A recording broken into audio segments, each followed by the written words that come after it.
Shalom and welcome to another in our series of podcasts from Temple Beth Am, a dynamic center for conservative Judaism in Los Angeles. This is a recording of Rabbi Adam Kligfeld's weekly Rashi study class. Anyone who's listening during asynchronously to the Temple Beth Am podcast series. We are on chapter 10. We just did verse 8. We have an eager volunteer to read the next verse. I'm so excited to find out why of that eagerness. I'm so glad you didn't tell me last week you wanted to read this week. I would have spent a week just trying to figure out what was going to be so exciting for you about this pasuk. But when someone is excited to read a pasuk of Torah, that's a rabbi's dream. Okay, so am I double? No, okay, it's all working.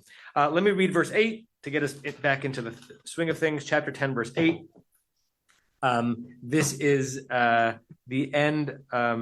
We're in an extended encounter between Moshe and Paro before the onset of the 8th plague. He/they have been dispatched. I say he/they because the verbs have been singular, but both he and Aaron have been dispatched. And then there's some interaction in verse 7 between Pharaoh and his courtiers who are basically saying, Pharaoh, you're killing us. And then verse 8, Vayushavet Moshe v'Aaron, that weird singular passive verb. He was brought back, meaning he and Aaron, to Pharaoh. And he said to them, okay, you can go serve your God, but let me know who's going. Okay, that's where we ended things. And now we are on verse 9. So, Norm, take a microphone and take it away. Vayomer Moshe b'noreinu v'izkemeinu nelech, and Moses said, with our youth and with our elders we will go. B'vanenu uvivnosenu, with our sons and with our daughters. B'tzonenu uviv Korenu, with our flocks and with our herds, Nelech, we will go, Ki Chag Adonai Lanu, because it is Adonai's pilgrimage festival for us, or to us. And I specifically want to mention that Chag is a cognate of Hajj, which is going on as we speak in Arabia. Yeah, with tragic outcomes. Yeah. It's a cognate of Hajj, and the word itself has to do with encircling, right? You know that song, the Israeli child song, Uga, Uga, Uga, Bama'agal Nachoga, right? Make a circle, because the idea is like what happens at the Hajj? They encircle the center, the Kaaba, is that what it's called, right? And so the idea of, the etymological evolution, how it turned from just the notion of encircling to a festival is interesting, but that is indeed the root. Matt, you were going to say something? No. Okay. Norm. Oh, that is true. What? Tell us about that verse. Wait, microphone. You were eager to read it. It's very clear. It's pretty simple Hebrew, even if it is slightly repetitive. It is very clear, and I like the fact that the Hebrew is stuff that I know all of it already, which doesn't happen in very many verses. And I had the insight about Chag and Hajj that I knew I wanted to share at some point, and there's no Rashi, so I don't have to worry about dealing with that. But there is a Kasuto, which you're going to read in a second. Glad to see that. Some hands on the verse itself. I see Elon, then I see Rachel, and then I see Barry. And I see Alan. So one of the things that strikes me as particularly interesting, and I really like it, is frequently in Torah we just see the Veinenu within our sons, and that is usually encompassing sons and daughters. So I don't know why in this particular section they mention the daughters as well, but I think that's an early sign of egalitarianism, and I'm curious as to what drives that. Yeah, it's wonderful because grammatically, right next to the flocks. Grammatically, bivnotenu is not essential in the Hebrew because banenu concluded. Remember Elon's comment when I'm going to show you a comment on Sfaria by Umberto Cassuto, who we studied before. He was a late 19th, early 20th century scholar. We discussed how he was one of the first people to come from the yeshiva from world, but add academic and scholarly learnings of Torah onto it. And I think the last time we read him was about the soot in the kiln, right? In the boils plague. So he's not going to say that, but what he says intersects with that. Rachel, Barry, Alan, Norm. Hold on, Rachel, get a microphone. Let's take it off the thing. Is this good? Yeah. Okay. A little farther from your mouth. Okay. Yeah. I'll try that. This verse I have often heard quoted and drashed that this is the inclusion of the Exodus. Everybody goes. We will go with our sons and daughters, flocks and herds, which from Pharaoh's point of view might have been a bigger threat. But that the old and the young, it's a statement of inclusion. And because of that, I'm surprised there's not lots of Rashi on this. Yeah, it's always an interesting question from silence when and why Rashi doesn't speak about something, right? And it could be that he considered it self-evident. It could be, we don't know, that there was Rashi on this that got lost. We can't, it's hard to prove a negative. So we don't know for certain that every word Rashi ever wrote was captured, right? And it's also interesting to note that we might be intrigued or troubled or tickled by elements of a verse that Rashi was not, right? And vice versa. Yes, Barry, Alan, Tova, Norm, Rebecca, everybody. If we already have. Ross is the only person who's silent.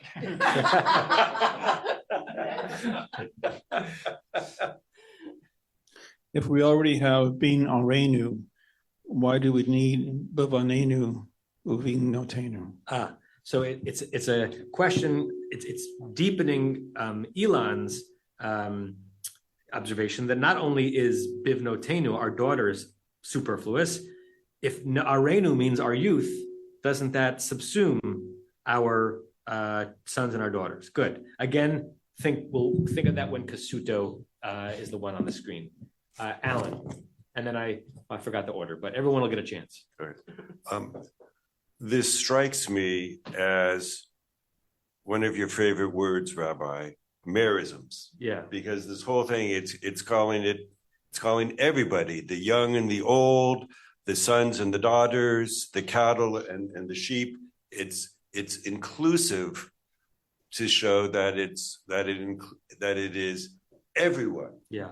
And it's not just, go out there for 3 days and do it just the men or whatever. It's everyone as part of this. And and it's a ramping up. And again, Cassuto, it's a ramping up of the negotiation, because up until now, Moshe has been very cautious about saying what their actual goal is. No, go out for 3 days, we'll come back. And all of a sudden, as Rachel says, we're beginning to see in Moshe's words to Paro what's actually, it's not the full plan, but what's actually going on here is, no, we're leaving this place, right?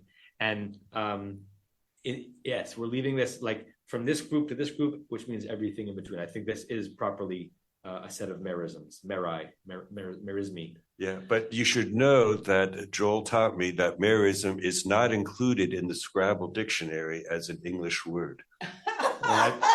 That shows you how much Scrabble has to go before it's really a reputable game. Tova, Larry, Norm. Maybe just use this one. I just wanted to comment on the fact that it mentions our flocks and our herds, because we tend to, when we think of being slaves in Egypt, we tend to think of chattel slavery in the style of American slavery, but they had their flocks and their herds, which belonged to them, obviously.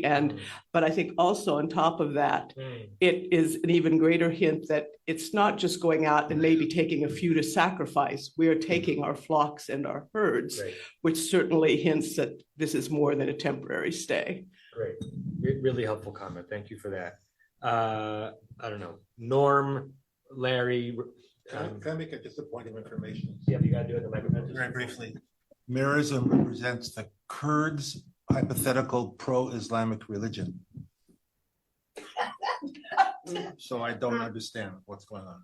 Thank you. Are you being sarcastic or? No, I'm reading what it says. How do you spell it? How do you spell it? M-E-H-R. Check M-E-R-I-S-M. Merism.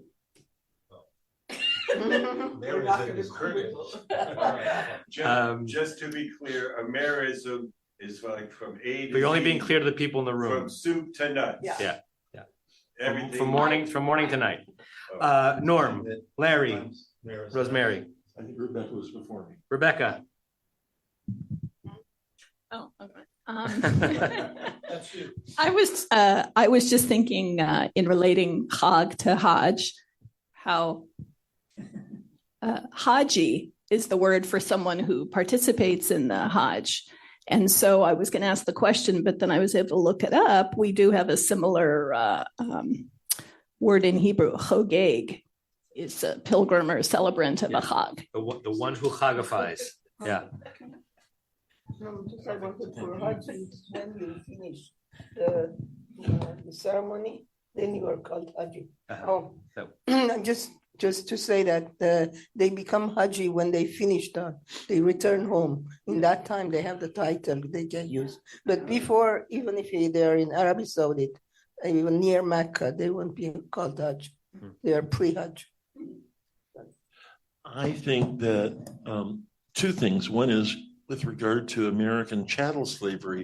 In many states, slaves did own property. They did engage in trade. They went to fairs where they sold things they made or grew. So the American slavery system is a bit more complicated than most of us understand it. But more important in this case is I think it's essential that he explicitly included B'no Seinu, our daughters, because in the absence of that word, even though we understand, sitting here in Los Angeles today, that either of the two masculine words could have been understood to include the females, he needed to make explicit lest Pharaoh and Pharaoh's advisors and enforcers misunderstood it, and unfortunately also possibly many of the commentators of the last 3,000 years. Yeah, thank you, Norm. Larry, Diane. Just Larry. I'll say hi to my wife, who's up in Seattle. All right, you're separated right now. Okay, so yes, Larry. So actually, it's me and Izzy today. So, Izzy. Supporting both Ellen and you, and not so much Norm. No, well, you'll see why I'm saying. I mean, Norm and others are reading the pasuk very literally, in terms of trying to figure out why this word and that word. And what Alter says is, Moses at this point is fully confident that God has dealt him the stronger hand. He responds to Pharaoh's implied reservation uncompromisingly.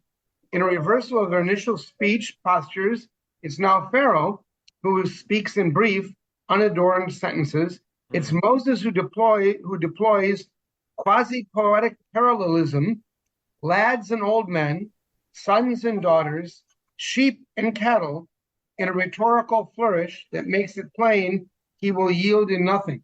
Yeah. So the pairing is not so much for our modern egalitarian ears as it is simply a rhetorical flourish.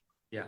So that's, again, because in a second, we're going to read Kasuta's commentary. We will say something similar. Before we do that, just look at the Aramaic. I want to point out something interesting, that the Aramaic in the Onkelos for Uvizkenenu, our elders, is Ubisavana.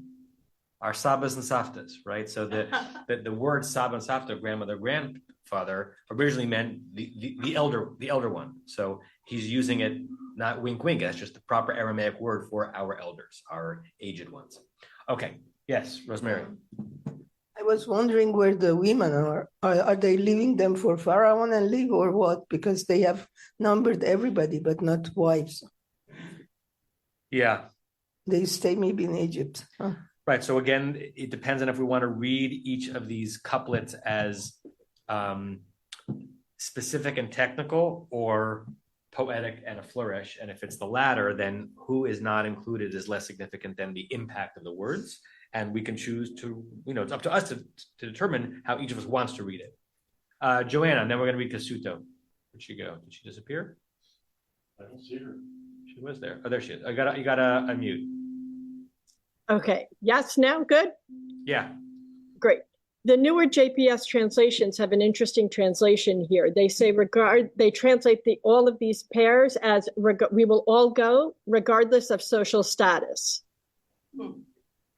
So say more about that.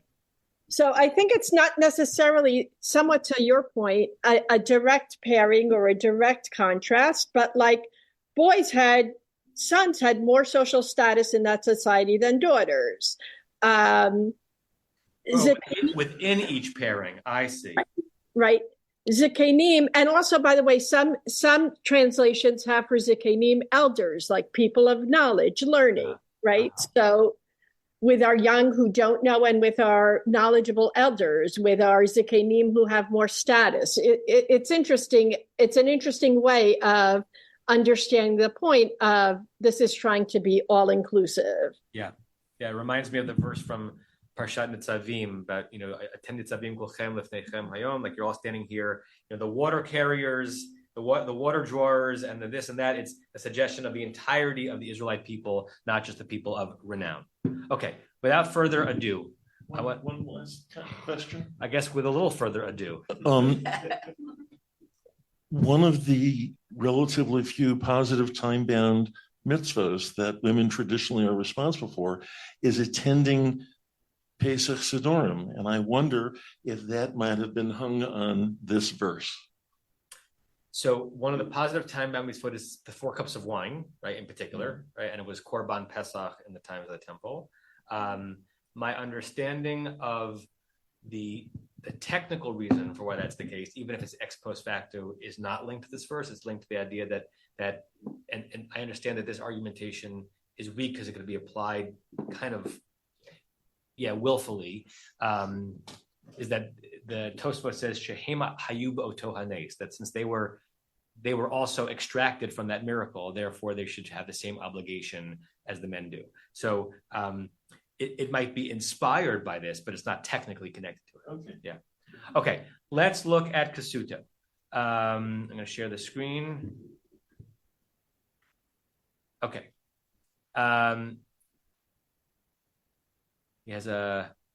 He also has beautiful sort of pre-modern Hebrew in the sense that he doesn't have Israeli Hebrew, but you can tell that he writes in a Hebrew that's in the process of kind of reinventing itself as a language of scholarship in addition to medieval and Mishnaic understanding of text. Rebbe. Late 19th century, early 20th century. Rick, hold on one second, okay? Okay. It's on this, but okay. Okay, just hold on. All right. Moshe mimaher lahashib. Can you guys see? I should make it bigger. 1 second. For those in the room, is that better? Mm-hmm. That's better. Okay. Moshe mimaher lahashib tshuva ge'ah. Moshe is quick to respond with a proud answer. Not a boastful answer, but ge'ah means proud, confident. Lo ke'eved lifnei rabbo. Not as a servant in front of his master. And I think what he's saying here, which is how Moshe has appeared up until now, obsequious, right? Showing deference. Ela k'ma'atzama likrat ma'atzama. Strength matching strength, power matching power, right? He's standing up straight for the first time, Kasuto is saying, in this encounter. V'doche kol t'nai v'chol hagbala. And rejects and deflects any condition of this departure and any limitation. Right? You may know the word gvul, boundary, hagbala, a limitation. V'nikar b'dvarav ketzev piyuti v'ton chagigi. And it's apparent in his words a certain poetic, piyut, right? Poetic, pietistic flair, v'ton chagigi. What does tone mean? Tone, right? This is him transliterating, I guess in that era of Hebrew, there wasn't a great Hebrew word that made sense of the English word tone, a celebratory tone. It still doesn't. It still doesn't? Ketzev would be rhythm. Rhythm, thank you. Thank you. A poetic rhythm, a kind of a flow to it. And interesting, this may be something or nothing that he uses the term ton chagigi when the verse is ki chag l'Adonai, right? There's a festive, hagiistic tone, right? B'narenu u'bizkanenu nelech, b'vanenu u'v'notenu, b'tzonenu u'v'karenu nelech, ki chag Adonai lanu. Kulanu nelech. So he quotes the verse, all of us are going to go. V'et kol b'nei vatenu nikach itanu. And all of the children of our homes we're going to take with us. The gamed miknenu nikach, and we're going to take our flock. Ki chag Adonai lanu, because we're having a yontef. Uvirtsono anu tluim velo birtsoncha. And therefore, Pharaoh, it's God's will that we are hanging upon, tluim, that we are dependent upon, velo birtsoncha, not yours. Sorry, but he doesn't really. Hold on, if you got to speak to. He doesn't mention God though. He's not saying God's will.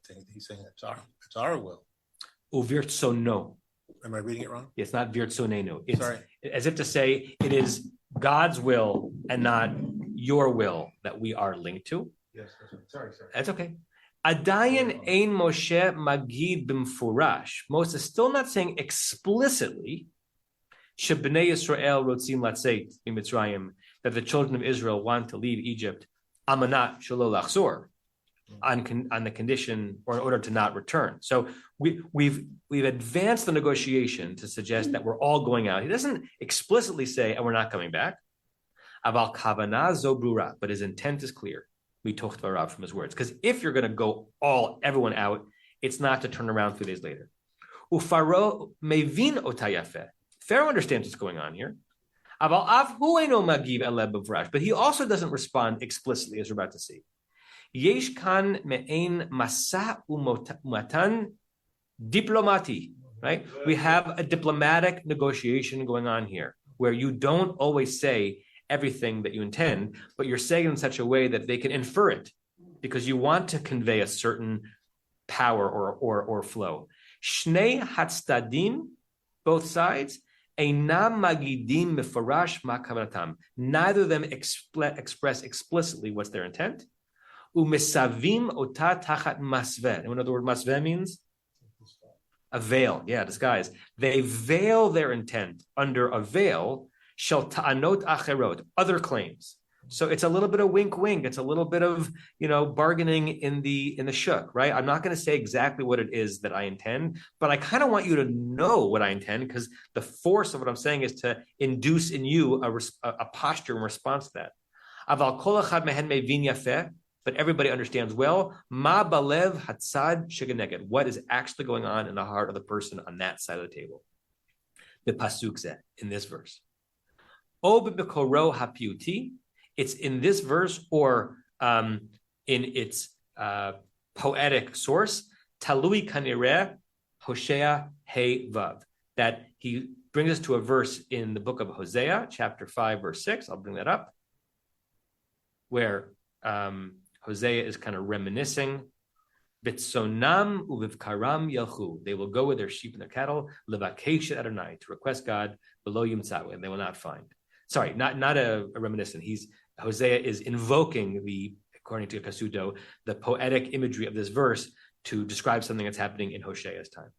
So, first of all, you see in this comment, Rashi could never write this comment because Rashi's world was so different.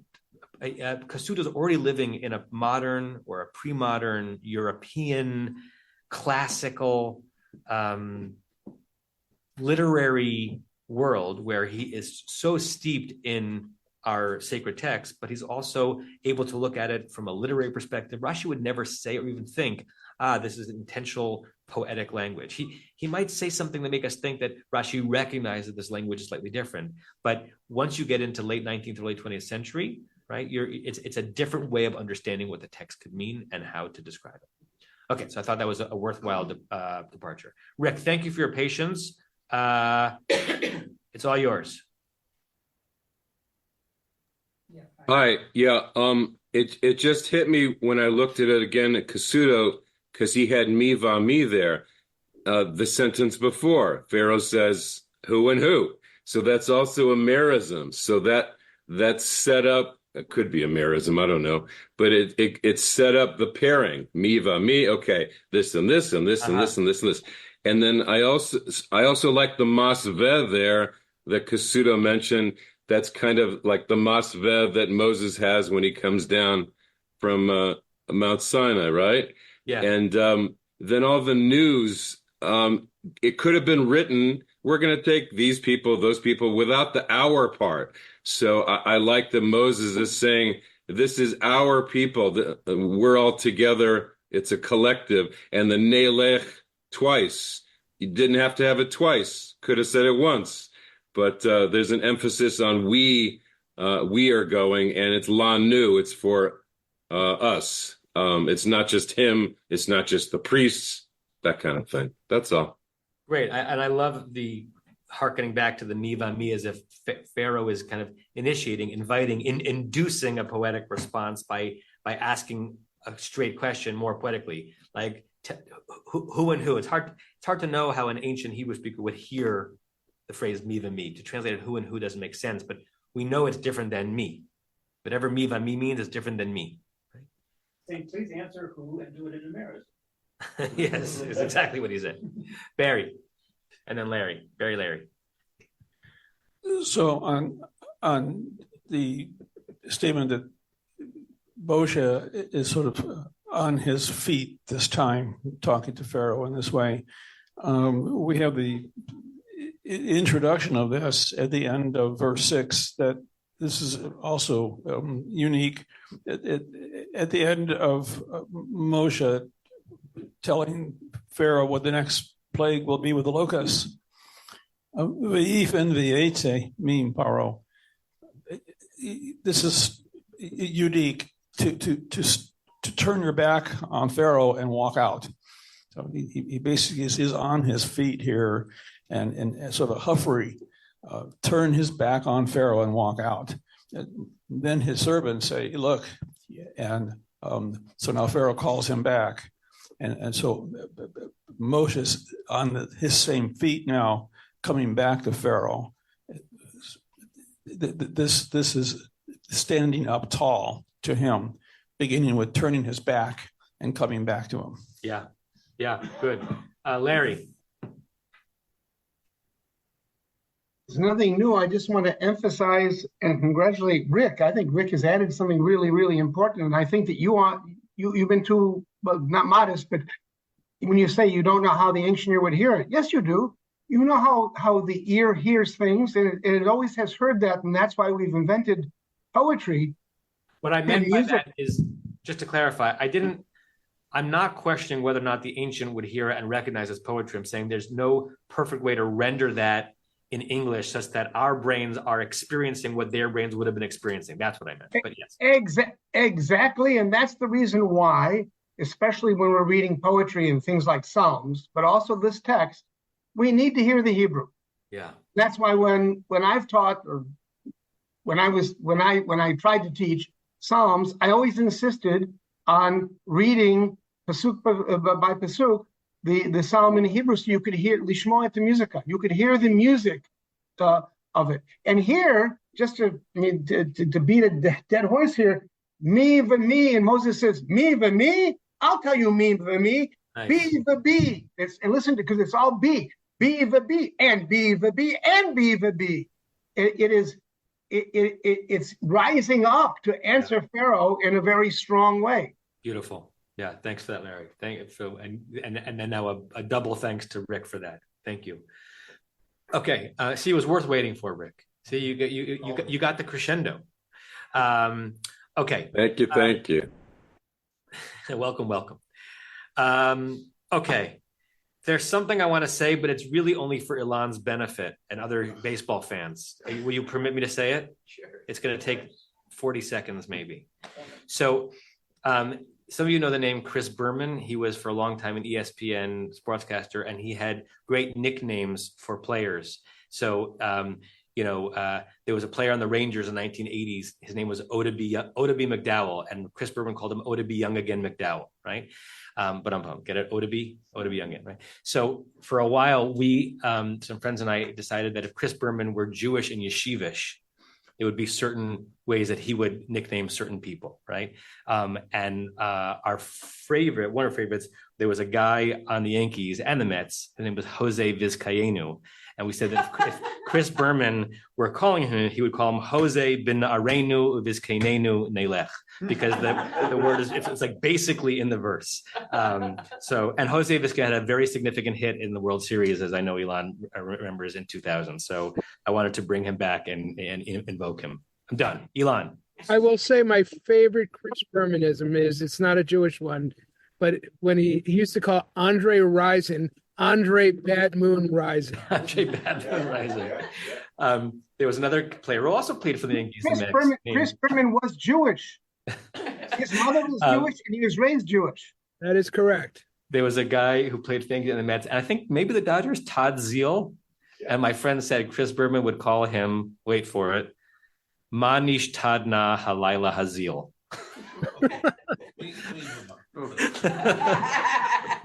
All right, I found that enjoyable. All right, verse 10. I can say he could go all the way. Okay, verse 10. Jake, you want to read verse 10? Yeah. All right. Vayomer alehem vayhi chen Adonai imachem v'kasher eshlach. And he said to them, he, assuming Pharaoh, vayhi chen Adonai, and Hashem is with you, imachem is with you, kasher eshlach, that I will send etchem, all you, et tefichem, tapchem, ra'u ki ra'a neged penechem. Okay, I gave you a challenging verse. Yeah, that's not intentionally, because the vocab is you can deal with. There is, most people understand this verse to be dripping with sarcasm. And it's very hard to convey sarcasm, particularly in an ancient text that usually doesn't speak sarcastically. And it's, you have to kind of read it with a certain tone of voice for it to make sense. Because if you don't read it with that tone of voice, you have Pharaoh saying to them a blessing, right? If you read it plainly, he said to them, Yehi chen Adonai machem, let God be with you. Yeah. That doesn't make sense. That because Pharaoh is not fully capitulating right yet. And then let God be with you as kasher ashalechem, as I send you v'et tapchem, and your children, your youth. And the reason why you can't read that plainly is because the next verse, it makes it clear he's not willing to accede to the request that he is going to send the youth. And then what to do with Re'u, look, exclamation point. Ki ra'a neged pneichem, there is a certain evil in front of your faces. Right? Yeah. So if you read it plainly, the verse falls apart. Most people read it the following way.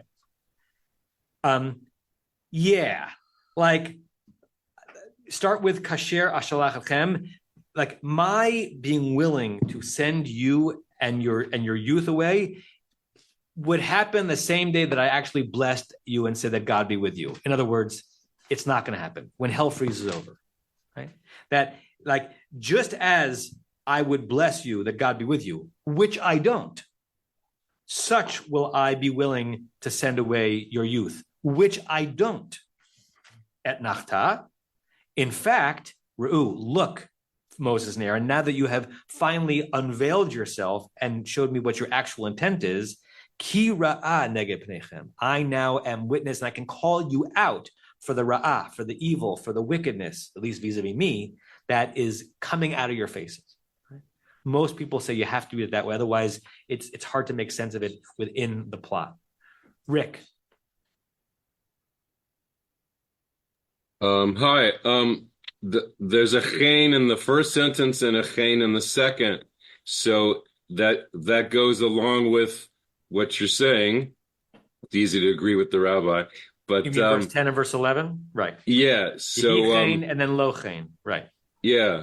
So that's again, there's a parallelism there. But and just the trope thing on the Re'u, the Zakef Gadol always stands alone. That's why it's there. And it's a dramatic kind of stop in the conversation. Good. And it's plural. So he's talking to both Moses and Aaron, yeah? Or everybody? It's like a double pause because the etnachta after tapchem suggests we're conceptually halfway through the verse and almost as to make a straw, like I'm moving my tone from sarcasm to speak more plainly with a musical re'u, right? Like, listen, folks, the tone of the verse is changing. That's a really great pickup, okay? I want to share with you some translations, right? It doesn't mean that these translations are accurate, but they all seem to agree with each other on some level. This is Everett Fox. And if we could do the uncless too, I couldn't do the uncless. Okay, hold on one second. Excuse me. Thank you. He said to them, may God, Everett Fox always renders God as YHWH, be thus with you. And then this he interpolates. Mostly Everett Fox does not comment. He just translates. But occasionally he decides to comment within his translation. May God be thus with you. That is to say, may he not be with you. Right? May God be with you the same as I mean to send you free along with your little ones. Which I don't. Right? Like, Dad, let me borrow the car and give me $1,000. Yeah, I'll give you $1,000 and I'll also actually give you the car. Meaning, no, I'm not going to. Right? We're not used to this tone in Torah text, but it seems to be the way to read it. You see, Re'u, yes, your faces are set towards ill. He interpolates. You have evil intentions. Your evil intentions are written on your faces. He's quoting a Barbanel. Other translations, JPS. But he said to them, God be with you, the same as I mean to let your dependents go with you, which I don't, I'm adding. Clearly, you are bent on mischief. Korin. And he said to them, let the Lord be so with you as I will let you go and your little ones. Look to it, for evil is before you. The way Korin translates it, it's not clear. Korin is translating it faithfully, but without determining in the translation what the tone of voice is. Korin's basically saying, you deal with the English in the same way that a Hebrew speaker would have to deal with a Hebrew and figure it out for yourself, whereas Everett Fox is a little more clear. But Suda, Pharaoh said to them, so be it. May Adonai be with you just as I will send you and your little ones. Also, preserving the ambiguity. Beware, for evil confronts you. Let's look at, what's his name? Charles Kahana, and then we'll ask Larry if there are any interesting translations. And he said to them with irony in his voice. So Kahana is coming right out. May the Eternal be with you as assuredly as I will let you go with your little ones, which I will not. Mark, you have evil intentions. You wish to leave Egypt altogether. Okay. Larry, does Kaplan translate this in an interesting way? Well, I got three translations: Alter's, Kaplan, and mine. Okay. So Alter says, and he said to them, may the Lord be with you the way I would send you off with your little ones. The way I would send you. Interesting. Adding in kind of a subjunctive there. Yeah. And so Kaplan goes, may God only be with you, just as I will let you leave with your children, replied Pharaoh, which I think is a little like Kahana, which is really good. I think that it lacks a double positive. So we all know a double negative is a positive, but you all know that there's one example of a double positive, which is negative. Yeah, sure. And that's how I would translate this verse. I would say, may God be with you. Go with all of your little ones. Yeah, right. Yeah, right. Yeah, right, which is a cousin of yeah, no. Okay, or no, yeah. Elon and then Joel. So what I really don't understand is why Pharaoh is essentially accusing Moses and Aaron of a bait and switch. I mean, basically what he's saying is, sure, you guys are going to pull a fast one and you're going to leave. Well, yeah. I mean, it's not like there's nothing. It doesn't seem that are they hiding that intention anywhere?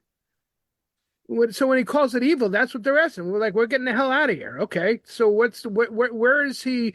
Why is he thinking that there's somehow some subterfuge going on? I think it's a version of aha.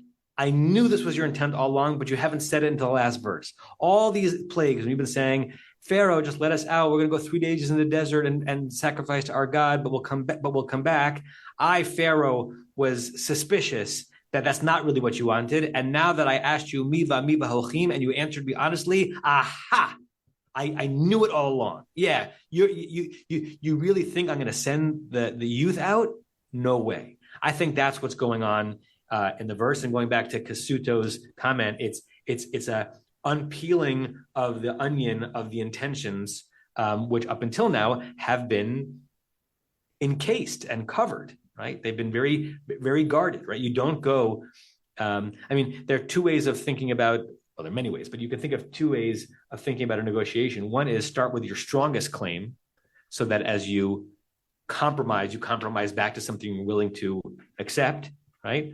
Or start modest so that you win faith and so that you win goodwill, so that you can build up to the thing you're actually asking for. And probably there are many approaches to negotiation in between, which makes the thing I just said a merism.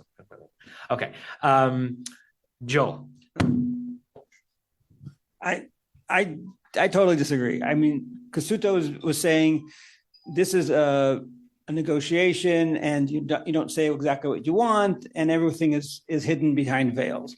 Okay, and yet all the translations are going through all these gymnastics to make the opposite case, that he's coming right now, and now he's blowing up he's lifting that veil, and he's saying, F you.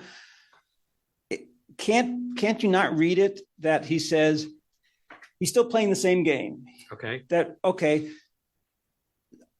God have mercy on your soul if I send you and your kids, because it's a dangerous place you're going to. Let me just send the adults, because they'll be safer.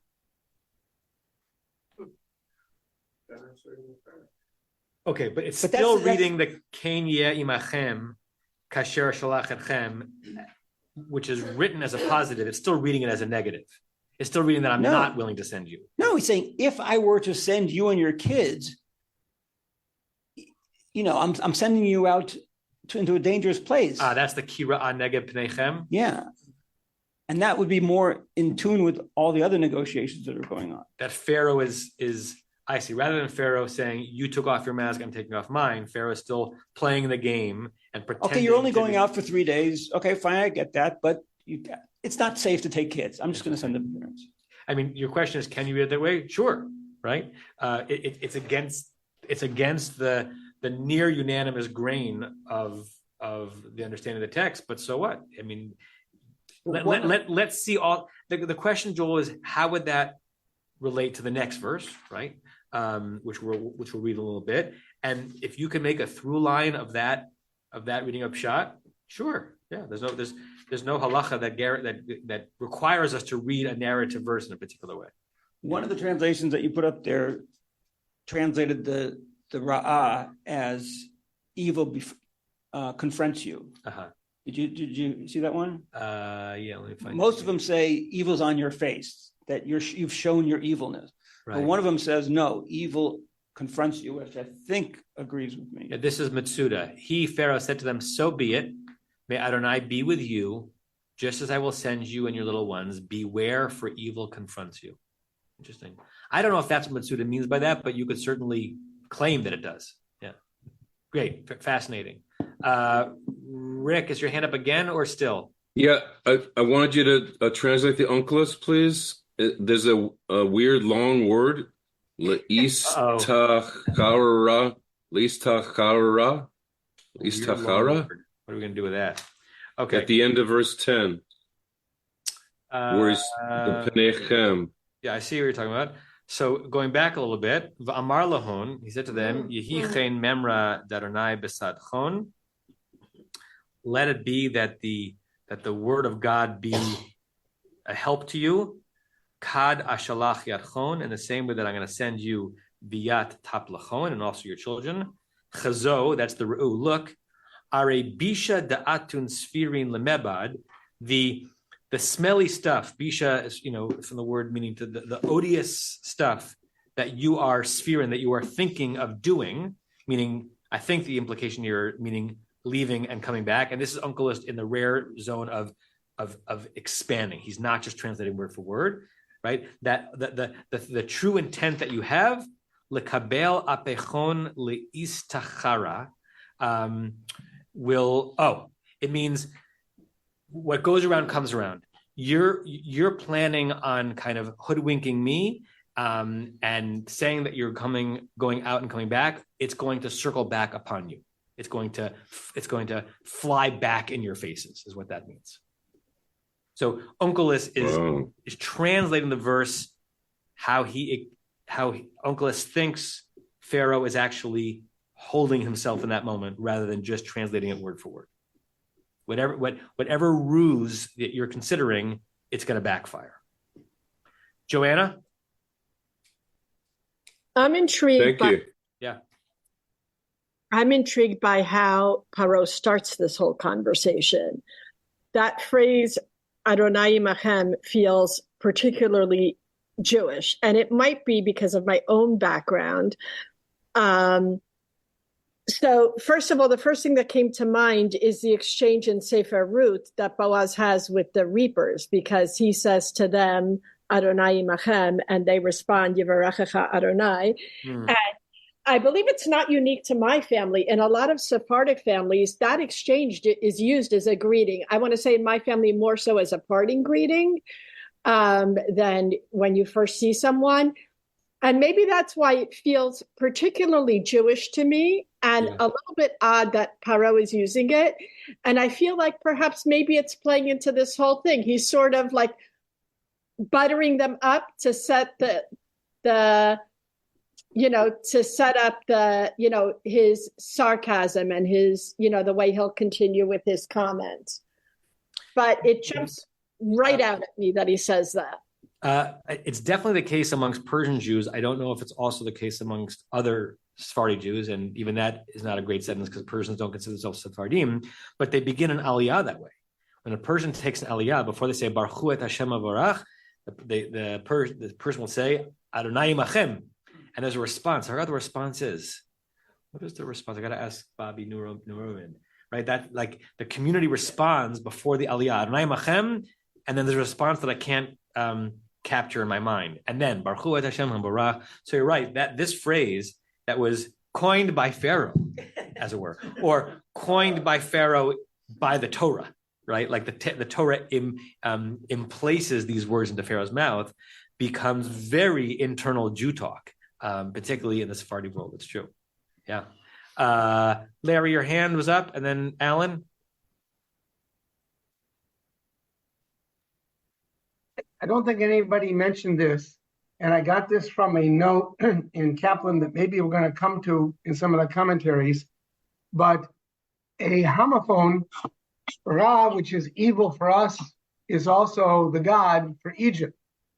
And I know that it's completely against the reading that follows, but it would almost be as if the verse could be read at the beginning, go with Yud Hey Vav Hey, and take your children with you, and then at the end saying, may Ra be against your faces, may Ra be with you as well. I'm not arguing that that's in any way the interpretation, but I am struck by the fact that Ra for us is evil, and Ra for the Egyptians was a god, right?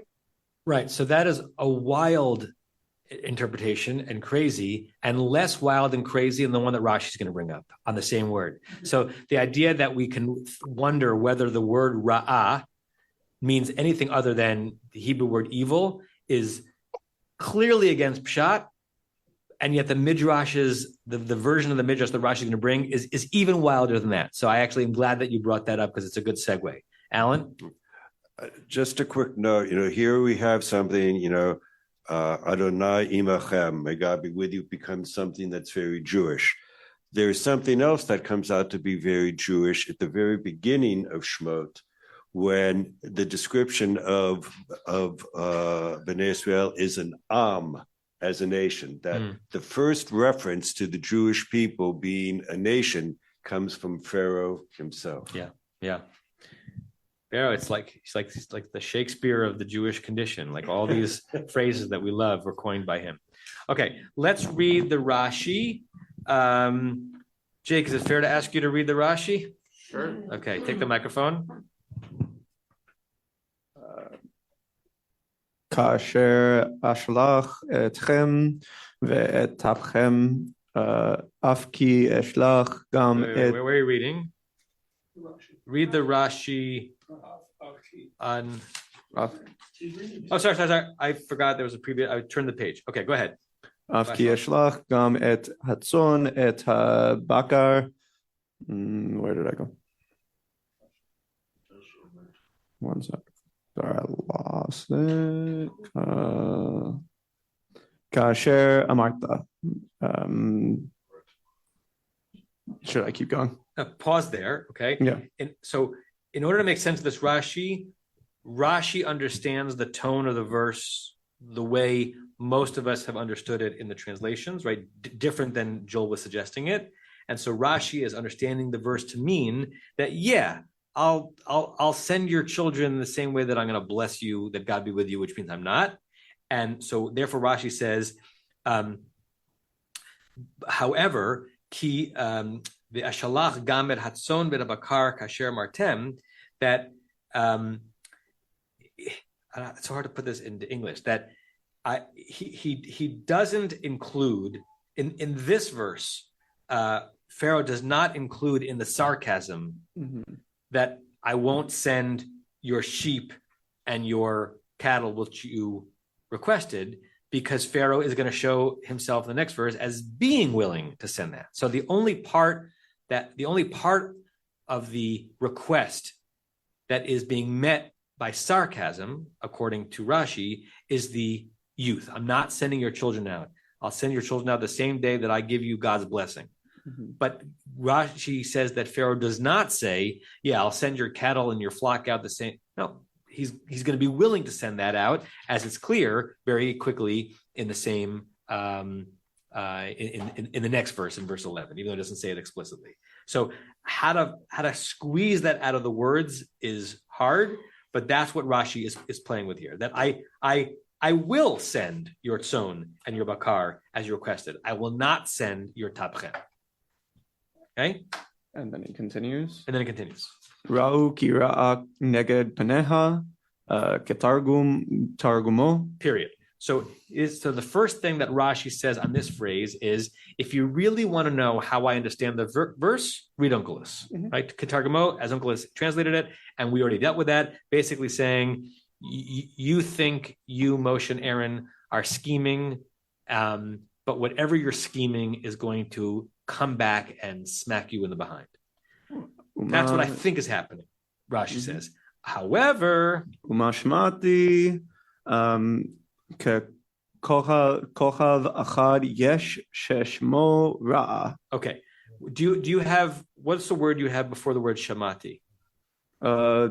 Is it an acronym? It's an acronym. So Midrash Agadah. Yeah. So it's so interesting what Rashi is saying here. I heard a Midrash. What's interesting about that phrase is, he's not saying that he read a Midrash. He's not sourcing it in Breshit Rabbah. And as we've discussed many times, Rashi is almost always culling from Midrashim, but not telling us. When he tells us that he heard a Midrash, is his way of saying, what I'm about to tell you is pretty wild, but I love it. Right? I heard this great Midrash. And what the Midrash I heard is, Kochav echad yesh sheshmo ra'ah. There is a Kochav, a star, whose name is Ra. Now, you have to understand that to the modern traditional Jew, astrology is treif. To rabbinic Judaism, and medieval Judaism.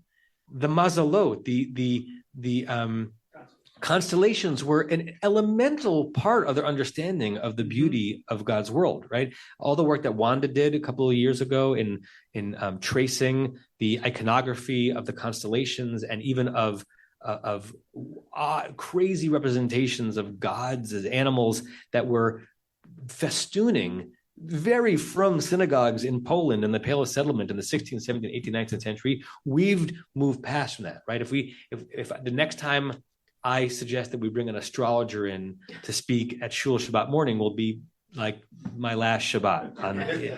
That's my prediction, right? But I was saying that the Siddur has 2 pages that Oh, are devoted to it. microphone. Our Siddur has 2 pages that are devoted to In Birkat astrology. Kohanim, in a Birkat HaChodesh.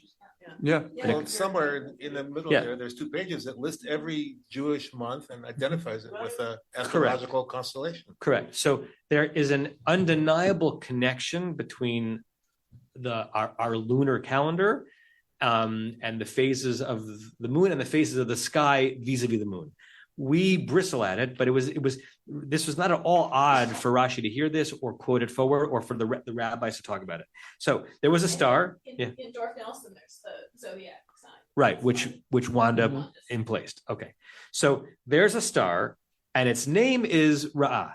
Put aside for the fact whether or not there's any truth to that, I don't know. I don't even really care when it comes to understanding what Rashi's saying. Go ahead. Amar lahem paro, ro'eh ani be'itztagninut shali, oto kochav ola likratehem techem b'midbar. Pause. Okay, and we're not going to finish this today. He said, so if we're going to read Ra'ah as not meaning just the evil that you intend to do, but the name of a star, then read the verse this way. Pharaoh said to them, I have seen in my itztagninut. I'm going to show you what that word means according to Jastro. Itztagninut, is really from istagninut. The samech and the tzadi sometimes interchange. Astrological speculation, planetary constellation. Apparently, it's from a root. It sounds very Greek, but according to Jastro, if you look at the actual entry here, the itztagnein is from signon, which means a sign or a symbol, right? So, an itztagninut is some divination method that helps you read the stars. So I have seen in my itztagninut, it's not clear if he's referring to like a device or an ability that he has. Shoto kachav, this star named Ra'ah, Ole, will be rising, likradchem, to greet you. It's like the age of Aquarius, Bamidbar, in the desert. If you go out now, this is dancing a little bit close to you, Joel, right? If you go out now, guess who's going to be meeting you? It's going to be Ra'ah. 4 more words, Jake. Vehu siman dam vehariga. And I want to warn you that star is a indicator or a presaging blood and murder, right? So full warning, right? Buyer beware. You want to go out now. I just want you to know, I'm thinking of what's best for you all, right? And if you go out now, Ra'ah is going to be in your faces, and it's not going to turn out well. We're going to pause there because we're over time. When we pick up next week, we'll finish what Rashi has to say here. And again, whether or not what he's saying is based on any even ancient astronomy/astrology, it's fascinating to hear midrashim that are reading it so counter to the obvious pshat. The obvious pshat is that Ra'ah means no good is what I sense in your faces. Have a good week, everybody. See you next week. You have been listening to another in our series of podcasts from Temple Beth Am, a dynamic center for conservative Judaism in Los Angeles. If you enjoy these podcasts, we invite you to write a review on the Apple Podcast site or wherever you get your podcasts. For more information about Temple Beth Am Los Angeles, go to tbala.org.